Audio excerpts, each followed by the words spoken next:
Hello YouTube! Today I'm going to teach you about the Halo 5 drinking game that I made up. It's got 10 simple rules, easy to follow, and I greatly enjoy playing it. So join me in this magical experience. Rule number 1. If you get killed first, then you take a drink. Don't give the enemy team first strike.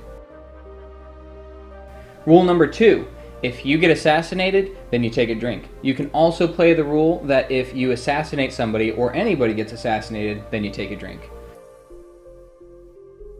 Rule number 3, if you get killed by a headshot from a sniper while invisible, take a drink. I know this rule sounds a little weird, like, oh, when does that happen? But it happens way more often than you think in a lot of the game modes.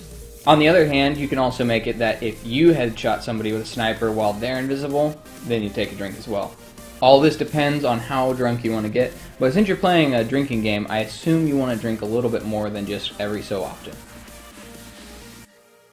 Rule number 4. If you get stuck, then take a drink. You can also play this one. If you stick an enemy or anybody gets stuck, then take a drink.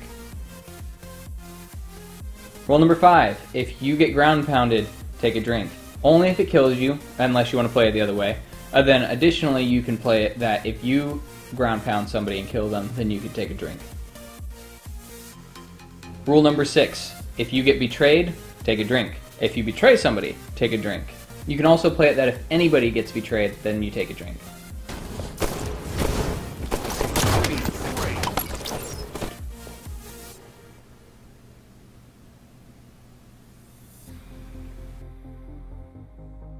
Rule number 7. If you commit suicide, take a drink.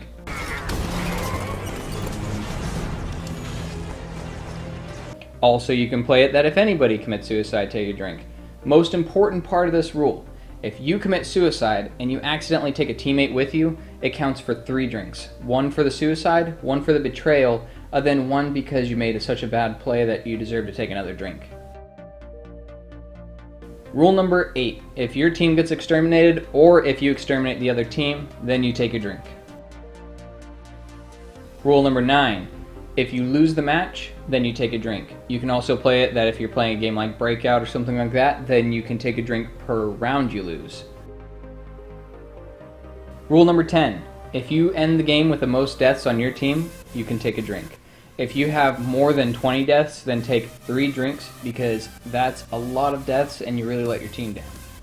Bonus rule, if the enemy team vigorously teabags you the entire game, you take a drink. Don't ask why I made this rule, because I don't have any clue. It's just kind of funny. Another thing, if you're playing Warzone and some of these don't apply, you can make up your own rules too. Like if the enemy team goes and takes one of your areas that you captured, then you can take a drink, stuff like that. If you enjoyed this video, please give me a like and a subscribe. I greatly appreciate it. And if you have any feedback to give me, please leave it in the comment section below. I greatly appreciate any feedback that I can get because I want to make my YouTube videos as great as possible. Thank you for watching and enjoy playing Drunk Halo 5.